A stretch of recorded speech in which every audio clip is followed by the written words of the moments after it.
So for the first chapter, it talks about the timeline and how the use of technology has been used throughout like the duration of like school, and how it's used for educational purposes.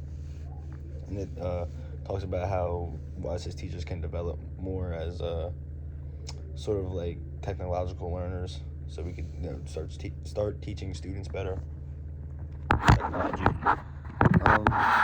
So the first takeaway for chapter one, I said, was safety, just because it is very important to be safe when you're searching through the web, because you have files and you have your documents and your personal like identity within the device you're using, so you need to be careful through for hacking and stuff.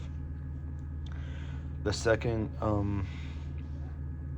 sorry the second takeaway I said was equity and justice, because a lot of students don't have like the money and like the financial like stability, because like they just can't, they're not able to buy their own device, so we need to be able to accommodate for them and be able to sort of like help them out a little bit. The last takeaway I said was leadership, because us as teachers, we need to be able to thoroughly give directions to students so they understand what is going on, and what we need to be teaching them through technology. So for the second chapter, it really talks about different theories, and how they have contributed like learning through technology, and how like students and teachers develop learning through it, and how we continue to keep growing and stuff. For the for the first takeaway, I said having to develop weak areas within learning through technology, because we've only had technology for probably half a century, which, if you think about it, is not really a long time. So yeah, I think we just need to continue to work on growing and growing and growing as learners through technology.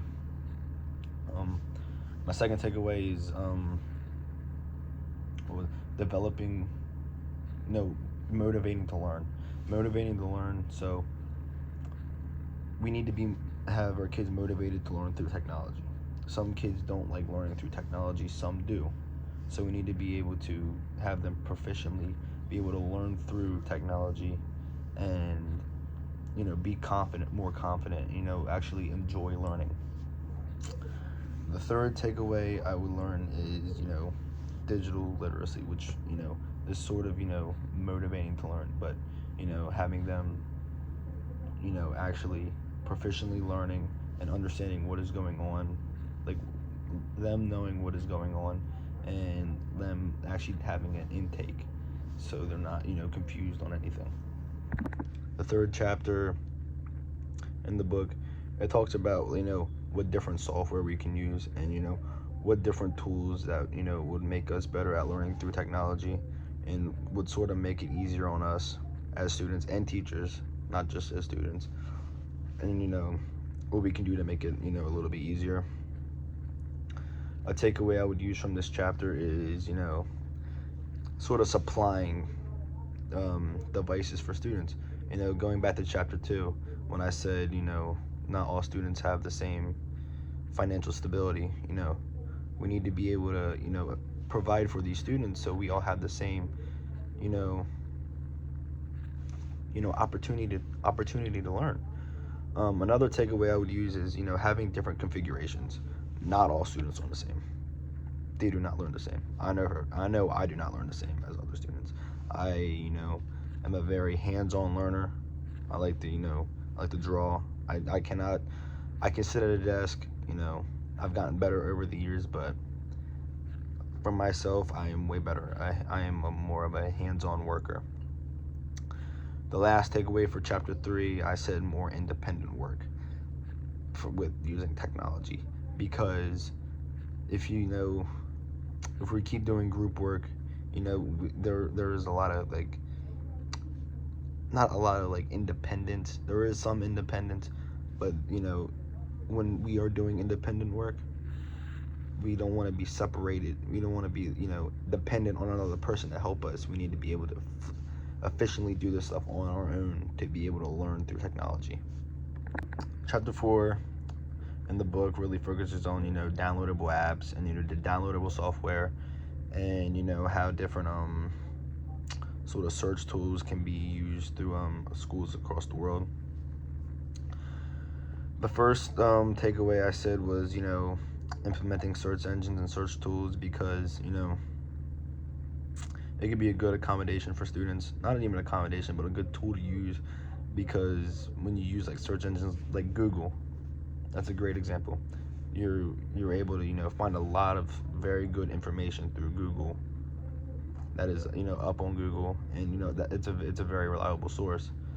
So the second takeaway I said was, having students search to learn, because they become more independent learners, and they become more independent, typing and able to, research on their own. The third takeaway I said was, be careful of phishing. Phishing is like scams. So again, going all the way back to chapter 1, where I was talking about safety. This is where it comes in. Phishing, scamming. Again, they can, get into your private, data and stuff, and you don't want that, because they could, take your identity. They can do a whole bunch of stuff. So that is what I said for chapter 4. The 5th chapter really talks about, a lot of useful information for technology. And it really talks about, what strategies we can use, and, really how they can be implemented in classrooms, different ways they can be implemented. The first takeaway I said was, use a lot of drill and practice through technology.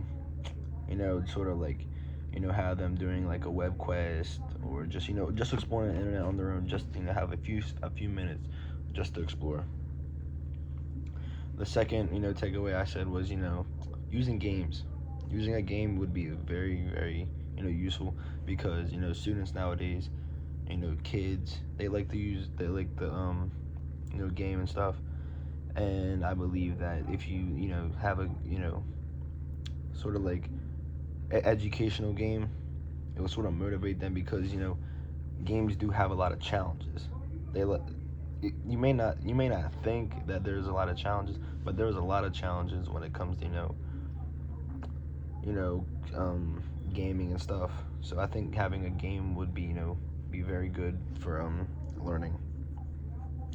The last one is, have like a personalized, have like a personalized like learning. Not all students, again, going back to I believe chapter 3, not all students learn the same. Having their own personalized learning will help them develop like at probably this like at the same pace. So that is what I said for chapter 5. So chapter 6, the last chapter, it really talks about how teachers can learn, different content, how they can, really learn how to expand their knowledge more, teaching, other students, and teaching themselves as well. So the first takeaway I said was, learning keyboard skills, because you need to know what you're typing, you know how to type, and you know how to efficiently type. You know what I mean? Because when you can efficiently type, you can get, a lot of work done, instead of, having a slow type. You know what I mean? Like typing slow and stuff. The second takeaway I said was, doing a lot of more collaborative writing through technology, such as like Google Docs and stuff. Because, if you have one Google Doc, and, your students have access to it, it makes it a lot more times easier than having one singular piece of paper, or, pieces, say like you have a group of 4, and each of them has a piece of paper, and they're writing their own stuff down. It's a lot more easier for them to write on a Google Doc, because they all have access to it. They all could have like a little section of their own to write down what they want. And the last takeaway I said for chapter 6 is, having a lot more interactive lessons. So the teacher gives the students,